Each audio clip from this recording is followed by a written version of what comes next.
Hello बच्चों, कैसे हो आप सब। आई होप सब बढ़िया होगा, बहुत अच्छे से पढ़ाई कर रहे होगे क्योंकि आप लोगों के फाइनल एग्जाम आ रहे हैं। बहुतों के फाइनल एग्जाम चल रहे हैं तो आप लोग खूब मेहनत से पढ़ रहे होंगे, बहुत सारा मेहनत कर रहे होंगे पढ़ाई को लेकर। ठीक है, खैर आप लोगों के रिक्वेस्ट पे आप लोगों में से बहुत लोगों ने ये कहा कि sir class 8 chemical effect of electric current पढ़ाइए। तो आप लोगों के रिक्वेस्ट पे जो है आज एक नए टॉपिक को लेकर आए हैं जिसका नाम है chemical effects of electric current. ये जो चैप्टर है ये क्लास 8 के लिए है। ठीक है, तो चलिए शुरू करते हैं।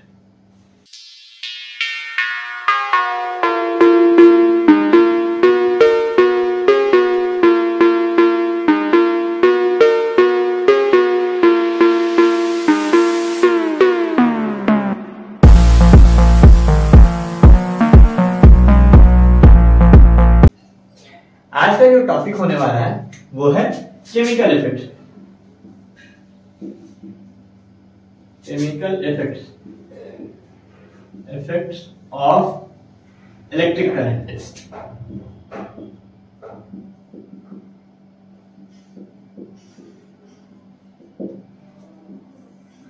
Chemical effects of electric current आज हम लोग पढ़ने वाले हैं। ठीक है, chemical effects of electric current. अभी ये जो चैप्टर है इस चैप्टर में हम 4 टॉपिक कवर करेंगे। कौन कौन सा? तो सबसे पहले तो ये करेंगे कि liquid also conduct electricity.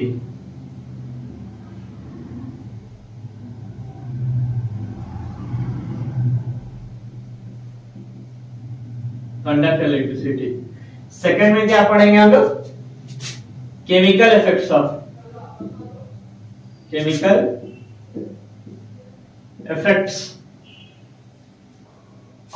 Electric current.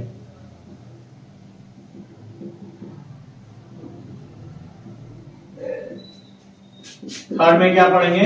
Electroplating.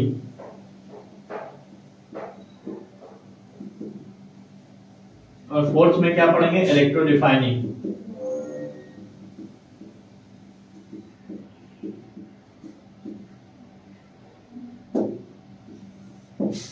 ये जो चैप्टर है इस चैप्टर में हम लोग ये 4 टॉपिक को कवर करेंगे। Liquid also conduct electricity, chemical effects of electric current, electroplating और क्या पढ़ेंगे? Electro refining. अब क्या होता है? अब इन चारों टॉपिक्स को हम लोग इस पूरे चैप्टर में जो कि क्लास 8 के लिए है, इस पूरे चैप्टर में हम लोग यही आज कंप्लीट करने वाले हैं। ठीक है, क्या? Liquid also conduct electricity, chemical effects of electric current, electroplating और इलेक्ट्रो रिफाइनिंग। ये जो 4 टॉपिक है इसी 4 टॉपिक पे आज हम लोग बात करने वाले हैं। ओके, तो चलिए शुरू करते हैं। ठीक है,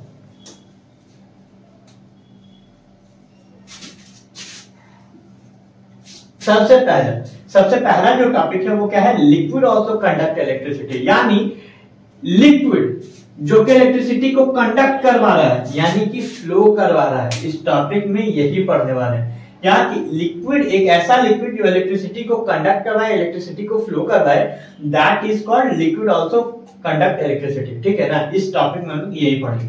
तो सबसे पहला जो हम लोग पढ़ेंगे कहता क्या है कि ये जो लिक्विड है अगर वो सॉल्यूशन है, क्या है? सॉल्यूशन है।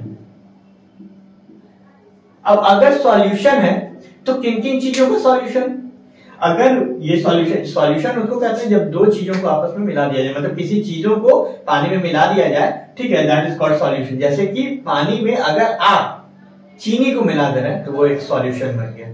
तो अगर आप एक चीनी पानी का सॉल्यूशन लेते हैं, ठीक है, या आप अल्कोहल को पानी में मिला दिया और उसका सॉल्यूशन तैयार हुआ, या आप डिस्टिल्ड वाटर ले लिए, ठीक है, तो इनमें से कोई भी इलेक्ट्रिसिटी को फ्लो नहीं कर पा रहा है। ठीक है, इनमें से कोई भी इलेक्ट्रिसिटी को फ्लो नहीं कर पा रहा है। लेकिन वहीं पे अगर आप देखिएगा कि जो नेचुरल वाटर है, जैसे कि जो हमारे नल से निकल रहा है, वो इलेक्ट्रिसिटी को फ्लो करवा रहा है। क्यों? क्योंकि आपको पता होना चाहिए कि जो नेचुरल वाटर है, जो टैप वाटर है, उसमें पहले से बहुत सारे मिनरल सॉल्ट्स, नेचुरल सॉल्ट जो होते हैं उसमें मिले हुए होते हैं, जिस वजह से वो इलेक्ट्रिसिटी को फ्लो करवा रहा होता है। जबकि जो सॉल्यूशन आपने लिया, कौन सा सॉल्यूशन? आपने चीनी पानी का सॉल्यूशन लिया, आपने अल्कोहल वाला सॉल्यूशन लिया, उसमें इलेक्ट्रिसिटी फ्लो नहीं करता है। ठीक है, इलेक्ट्रिसिटी फ्लो कहां करता है? तो इलेक्ट्रिसिटी फ्लो करता है जहां पे नेचुरल वाटर हो, टैप वाटर हो, वहां पे इलेक्ट्रिसिटी फ्लो करता है, क्योंकि नेचुरल वाटर में क्या होता है, कुछ मिनरल्स, कुछ सॉल्ट्स, नेचुरल सॉल्ट्स जो होते हैं उसमें पहले से मिले हुए होते हैं। ठीक है, उसको क्या कहते हैं, वो टैप वाटर, नेचुरल वाटर होता है जो कि इलेक्ट्रिसिटी को कंडक्ट करवा रहा होता है। बस इस टॉपिक को इतना ही पढ़ना था, इस टॉपिक में इतना ही पढ़ना था कि कैसे एक वाटर जो है, एक लिक्विड जो है, वो किस तरीके से इलेक्ट्रिसिटी को फ्लो करवा रहा है। ठीक है, आपको याद रहे कि जब भी कोई भी इलेक्ट्रिसिटी जब मूव करता है, ठीक है, तो अगर वो सॉलिड में मूव कर रहा होता है तब इलेक्ट्रॉन मूव करता है। ठीक है, क्या करता है, इलेक्ट्रॉन के मूवमेंट से सॉलिड में इलेक्ट्रिसिटी मूव कर रहा होता है। लेकिन जब लिक्विड में इलेक्ट्रिसिटी जो है वो फ्लो कर रहा होता है, तो वहां पे वो आयंस के फॉर्म में, ठीक है, आयंस जब मूव कर रहा होता है तब वो इलेक्ट्रिसिटी जो है वो फ्लो कर रहा होता है, कैसे, लिक्विड में। ठीक है, हम लोग आगे बढ़ते हैं। तो नाउ अब हम लोग सेकंड टॉपिक की तरफ बढ़ते हैं। जो सेकंड टॉपिक है वो है chemical effect of electric current.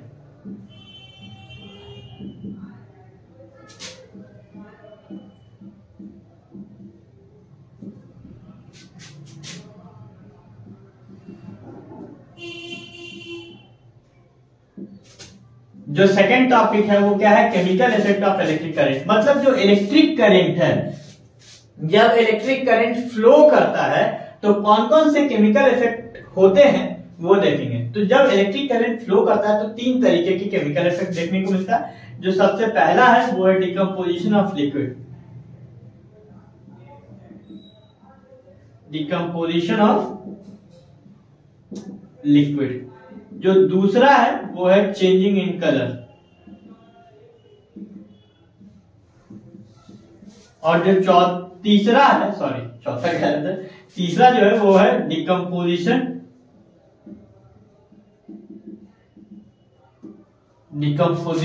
Of metals on one end of conductor electrodes. ये हम लोग तीन जो है केमिकल इफेक्ट हम लोग को देखने को मिलता है। कब? जब इलेक्ट्रिक करंट फ्लो करता है। जब इलेक्ट्रिक करंट फ्लो करता है तो ये तीन तरीके के केमिकल इफेक्ट आपको देखने को मिल जाएंगे। जो सबसे पहला है वो है डिकम्पोजिशन ऑफ लिक्विड, यानी किसी भी लिक्विड, कोई भी लिक्विड जो है वो डिकम्पोज होना स्टार्ट हो जाता है। ठीक है, कोई भी जो लिक्विड है वो क्या होता है, डिकम्पोज होना स्टार्ट हो जाता है। खैर, तो दूसरा जो है वो है क्या, जब इलेक्ट्रिक करंट फ्लो करता है तो कोई ऑब्जेक्ट जो है वो अपने कलर को चेंज करने लगता है। फिर तीसरा क्या है कि एक मेटल जो है वो धीरे धीरे कंडक्टर के एक एंड पे चिपकने लगता है। इसको इलेक्ट्रोलाइसिस का फॉर्म भी हम लोग कहते हैं। ठीक है, तो खैर हम लोग अब कंपोजिशन ऑफ लिक्विड की तरफ बढ़ते हैं। कंपोजिशन ऑफ लिक्विड क्या होता है? तो खैर कंपोजिशन ऑफ लिक्विड जो होता है, कहता है कि जब एक लिक्विड से इलेक्ट्रिक करंट फ्लो करवाते हैं, जब एक लिक्विड से इलेक्ट्रिक करंट को फ्लो करवा रहे होते हैं, तब उस टाइम ये जो लिक्विड है वो डिकम्पोज होना स्टार्ट हो जाता है in the form of hydrogen and oxygen. ठीक है, जब अब वो कौन सा लिक्विड है, तो वो लिक्विड जो है एसिडिफाइड लिक्विड होगा। एसिडिफाइड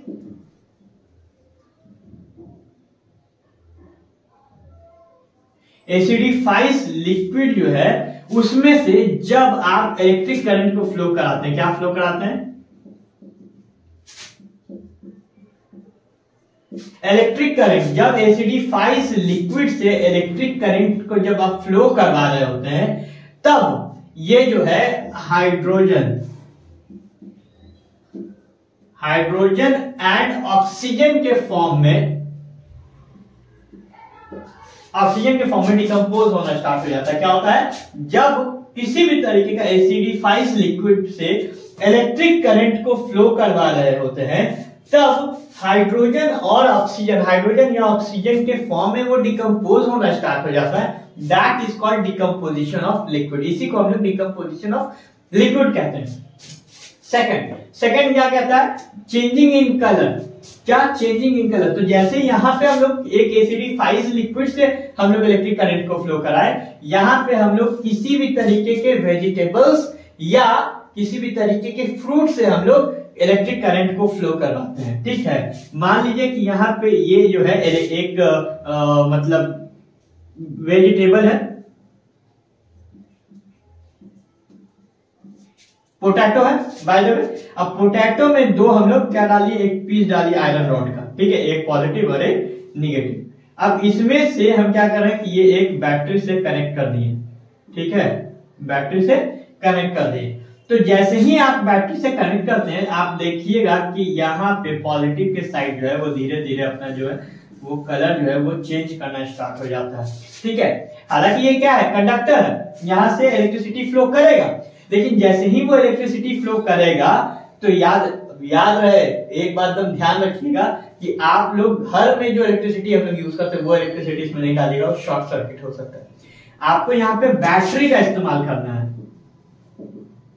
बैटरी का इस्तेमाल करना है। ठीक है, जब बैटरी का आप इस्तेमाल कीजिएगा तो देखिएगा कि जो पॉजिटिव टर्मिनल है उधर के साइड क्या होता है कि कलर धीरे धीरे चेंज करना स्टार्ट हो जाता है। तो जैसे जैसे चेंज होना स्टार्ट होता है, ठीक है, that is called changing in colour with chemical effect. ये क्या हो जाता है, यहाँ पे भी एक तरीके का केमिकल इफेक्ट देखने को मिलता है, जिसमें क्या होता है कि जब इलेक्ट्रिक करंट फ्लो करता है, देखिए इलेक्ट्रिक करंट फ्लो कर रहा है यहाँ पे, तो यहाँ पे क्या होता है कि धीरे धीरे वो जो है वो चेंज हो रहा है, कलर जो है इसका चेंज हो रहा है। ठीक है, इसी को हम लोग क्या कहते हैं, चेंजिंग इन कलर। ठीक है, अब लास्ट पे चलते हैं, decomposition of metals. Decomposition of metals on one end of conductor, इसको इलेक्ट्रोलाइसिस का भी हम लोग फॉर्मेशन कहते हैं। ठीक है, कि इलेक्ट्रोलाइसिस हो रहा है यहाँ पे, तो कहते हैं कि the process of decomposition of metal on one end of conductor, conductor के किसी एक छोर पे जो है वो धीरे धीरे जब चिपकना स्टार्ट हो जाता है, दैट इज कॉल्ड इलेक्ट्रोलाइसिस या डिकम्पोजिशन ऑफ मेटल भी कहते हैं। ठीक है, जब एक तरीके का जो सब्सटेंस है, ठीक है, या कंपाउंड है, इलेक्ट्रिसिटी की मदद से, जब एक तरीके का सब्सटेंस, एक तरीके का कंपाउंड जो है वो इलेक्ट्रिसिटी की मदद से जब वो डिकम्पोज होना स्टार्ट हो जाता है, मेटल जो है वो डिकम्पोज होना स्टार्ट हो जाता है, ठीक है, दूसरे मेटल के साथ, दैट इज कॉल्ड इलेक्ट्रोलाइसिस। ठीक है, that is called electrolysis. Okay, now ये टॉपिक तो आप लोगों को समझ में आ गया होगा। आई होप कि कहीं पे कोई दिक्कत नहीं हो रहा होगा, इजीली आप लोग को समझ में आ रहा होगा। क्या होता है डिकम्पोजिशन ऑफ मेटल में, कि जब इलेक्ट्रिसिटी की मदद से जब इलेक्ट्रिसिटी फ्लो कराते हैं किसी लिक्विड में, ठीक है, तो वहां पे क्या होता है कि मेटल जो है वो डिकम्पोज होना स्टार्ट हो जाता है। ठीक है, क्या होता है कि the process of decomposing of metal, the process of decomposition, ये एक प्रक्रिया है जिसमें कि मेटल जो है वो डिकम्पोज होना स्टार्ट हो जाता है using the electricity, electric current के वजह से अगर कोई भी मेटल डिकम्पोज होना स्टार्ट होता है, that is called electrolysis. Okay, now आगे बढ़ते हैं। अब बढ़ते हैं हम लोग इलेक्ट्रोप्लेटिंग की तरफ।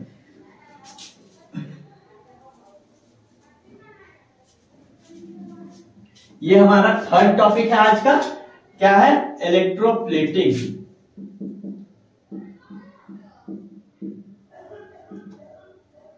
इलेक्ट्रोप्लेटिंग, अब इलेक्ट्रोप्लेटिंग क्या है, तो कहता है कि ये एक ऐसा प्रक्रिया है जिसमें दूसरे मेटल्स के बने हुए चीजों पे कोई दूसरे मेटल का एक पतला सा लेयर चढ़ाया जाता है। जैसे हमारे सोसाइटी में क्या होता है ना कि बहुत बार लोग पार्टी में जाते हैं लोग, तो वहां लिखाएंगे कि बड़ा बड़ा सा भाई नेकलेस पहने हुए, सब गोल्ड का पहने हुए, तो वहां पे क्या होता है, वो एक्चुअल बना होता है तांबे का, कॉपर का बना हुआ होगा।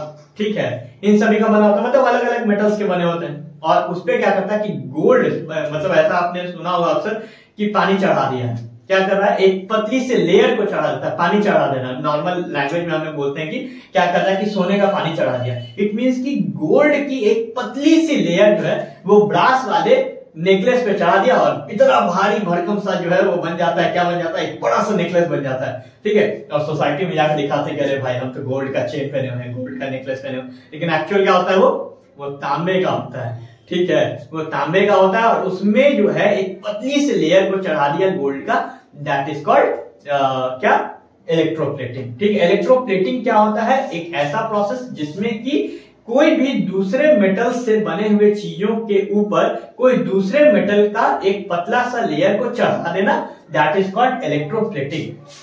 इलेक्ट्रोप्लेटिंग, इसके इलेक्ट्रोप्लेटिंग के बहुत सारे यूजेस हैं। सिर्फ और सिर्फ इलेक्ट्रोप्लेटिंग का यूज जो है वो डेकोरेटिव आइटम्स में ही नहीं है कि डेकोरेटिव आइटम्स हैं वो उसमें जो है वो जाके चढ़ा दिया कि नहीं भाई, ये सब हो रहा है इलेक्ट्रिक करंट के ही वजह से हो रहा है। ध्यान रखिएगा, ये जितना भी चीज हो रहा है वो सब इलेक्ट्रिक करंट के थ्रू हो रहा है। तो इलेक्ट्रोप्लेटिंग क्या है कि जब इलेक्ट्रिक करंट के मदद से कोई दूसरे मेटल्स पे किसी दूसरे मेटल का एक पतला सा लेयर को चढ़ा देते हैं, दैट इज कॉल्ड इलेक्ट्रोप्लेटिंग। ठीक है, तो ये तो डेकोरेटिव आइटम के लिए हो गया,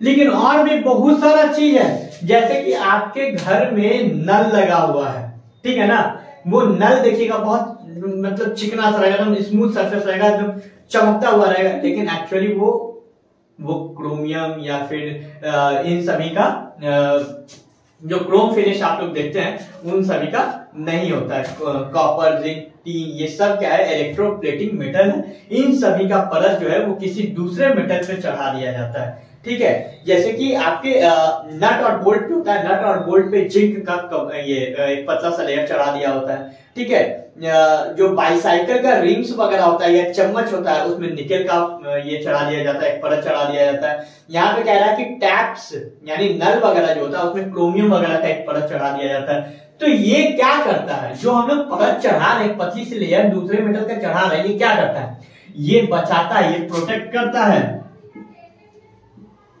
प्रोटेक्ट करता है, किस चीज से प्रोटेक्ट करता है, तो जो ऐसे देखो, अगर क्या है कि हमारे तुम्हारे घर में लोहे का गेट लगा हुआ है, मेन गेट, अब अगर उस पे हम लोग पेंट नहीं कर रहे हैं तो क्या होता है कि वो मॉइस्चर एयर के कांटेक्ट में आके उसमें धीरे धीरे रस्ट लगना स्टार्ट हो जाता है। पानी के कांटेक्ट में आके वो क्या होता है, धीरे धीरे रस्ट लगना स्टार्ट हो जाता है।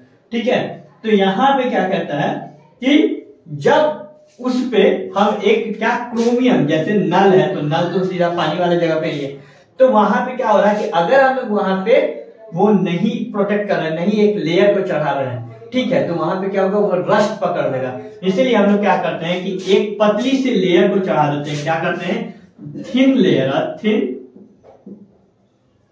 एक थिन लेयर को चढ़ा देते हैं क्रोमियम के। ठीक है,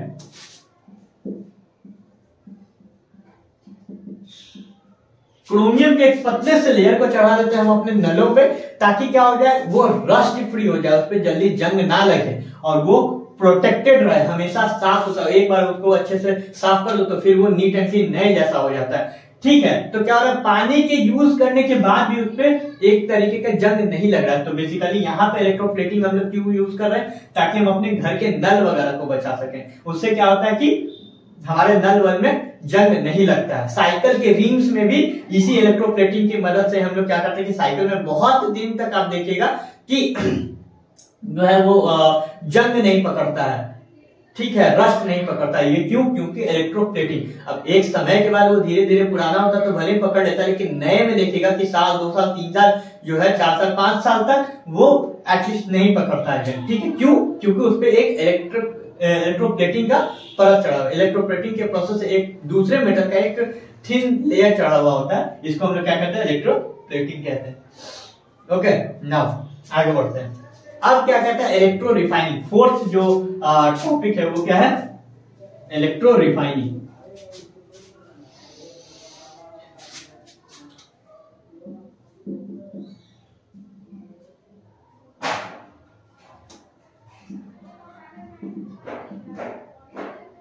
इलेक्ट्रो रिफाइनिंग क्या होता है, तो कैसा इलेक्ट्रो रिफाइनिंग जो है वो एक, देखो यहाँ पे 2 वर्ड से बना हुआ है, इलेक्ट्रो रिफाइनिंग, सॉरी स्पेलिंग थोड़ा सा मिस्टेक हो गया। यहां पे क्या होगा, इलेक्ट्रो रिफाइनिंग।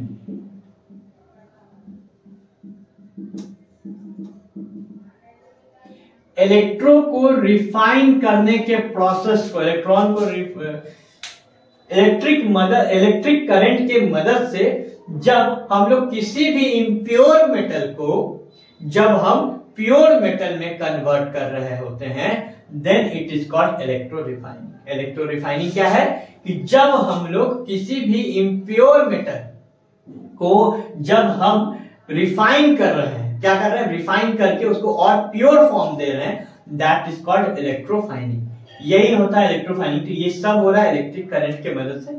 ठीक है, कहीं कोई दिक्कत? हमको नहीं लगता कि आप लोगों को और कोई भी टॉपिक में दिक्कत आ रहा है जितना हम पढ़ाए हैं। ठीक है, बहुत इजी लैंग्वेज में समझाया जा रहा है। तो अगर आप लोग को समझ में आ रहा है और बहुत अच्छा लगा तो प्लीज लाइक कीजिएगा, सब्सक्राइब कीजिएगा ना। Thank you.